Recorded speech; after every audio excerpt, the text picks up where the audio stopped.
David Soul and Paul Michael Glaser. Personally, I could never understand Friday's episode of Starsky and Hutch, which can be seen on BBC One at 9:25. It stars David Soul and Paul Michael Glaser. Personally, I could never understand what those boys were doing in the police department anyhow, since they could both have earned a fortune as male models on Madison Ave. And Paul Michael Glaser, who plays Starsky, must agree with me because he's never made any secret of his desires for roles which were more demanding, wider-ranging, and more deeply fulfilling. Now, movie buffs may remember him as the revolutionary son-in-law in the musical Fiddler on the Roof with Topol, and he's also been seen on the small screen in a TV production based on the life of Houdini. But now Paul Michael Glaser has decided to branch out in a major way as a star of a new psychological thriller called Phobia, directed by John Huston. Well, you're certainly not the first man to move from the small screen to the big screen very successfully. I mean, Clint Eastwood did it, Steve McQueen did it, Roger Moore did it, but a lot of people fell by the wayside. I mean, do you feel any qualms about that? Falling by the wayside? Sure.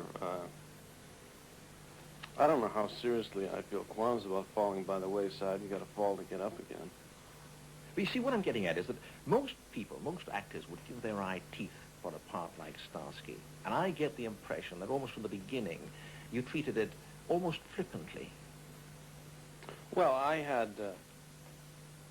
First of all, don't be mistaken. I was very fortunate to have Starsky. Starsky represented a piece of timing where the right piece of material came along, which allowed me to do my thing and apply my trade, so to speak.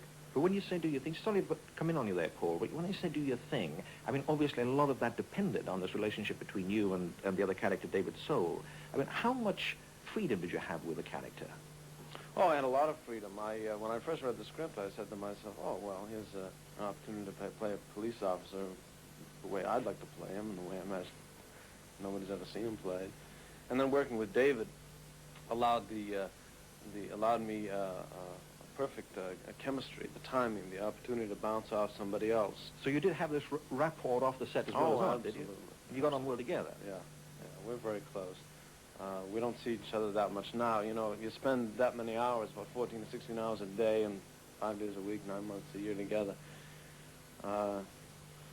You welcome the opportunity to get away from each other. But we see each other now and then. So why were you always trying to get off the series? I mean, you actually at one point, if I remember rightly, went to court to try and get off. Well, you have to make the distinction between what one wants and what one gets. You don't always get what you want, you get what you need. I think at the time, at that point in my career, what I wanted most was celebrity and was fame. And so I went the avenue of television. And it suited my craft, it suited my abilities. I was able to work with the help of a partner, work my way and do quite well. But I think that I needed Starsky and Hutch to help me mature as a person, to help me experience realizing a commitment and fulfilling a commitment. And Starsky and Hutch provided that to a great extent. Yeah, so let me share this with you. In the beginning, like a child who doesn't want to do what he's been told to do, I kicked and screamed and carried on. And that's really basically what it came down to. I was unhappy. I mean, there are certain frustrations, very definite frustrations that exist for the artistic side of oneself when you're working in television series. Because of the speed at which you work, you don't get to work at great depth. Well, what did Starsky and Hutch mean in a work time? On work time? Yeah. Well, as I said, we worked from 14 to 16 hours a day. And you worked very fast, and a good portion of the show was action. And so that meant jumping locations a lot. And in film, also, you have to understand that for an actor in film, it's hurry up and wait, you see. And so you don't have... What do you mean, you're hanging around a lot? Is that you hang around a lot, you wait a lot, and then when you go 0 to 60, 0 to 70. I used to say to Davey, I imagine that we go about 0 to 70 miles an hour about 20 times a day. Well, I don't know if you've ever sprinted, but if you do that, do that enough times, it can get to you. Well, why I tried to come in on you before was, you were saying that you were seeking celebrity, you were seeking fame. I get the impression that you are not at all like Starsky, that you are a much more uptight person inside than he was.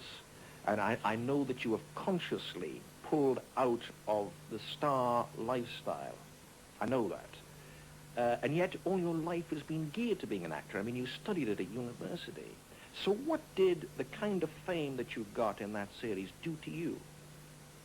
How did you handle it? That's a pretty big question. The celebrity from Starsky and Hutch really held up a mirror to me. Held up a mirror to my life and to my person, and made me think.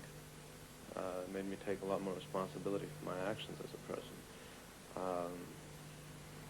You're right, I'm not comfortable being in the public eye as much as some other people might be. I don't really thrive on it. I enjoy performing, I enjoy acting, I enjoy plying that craft, but I'm not really a public person.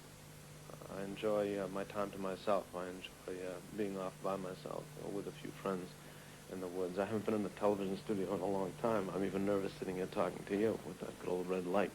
And do you think that, but would you think that moving from television to the big screen might give you a little more privacy? Well, the thing that's attractive about shooting films as opposed to television is that it takes a longer period of time, therefore there's a longer gestation period in which to realize that particular artifact. So there's more time and more space to scale the heights, plumb the depths, to get in touch with all the many colors and experiences that happen to performers when, or that performers want to be able to experience when they're creating. Yeah. Television is so fast that the only thing that you have working for you is spontaneity and off the top of your head. That's right, yes, I know, I understand that. And working in a feature film situation, you have a bit more time. And so you can enjoy it more, you can savor it more, you can experiment more. Well, let's take a look at the new film, Phobia, and which I don't want to give too much away because it's a thriller, but let me just say that you play a specialist who is helping people get over phobias, and here is a man who has an inherent fear of snakes.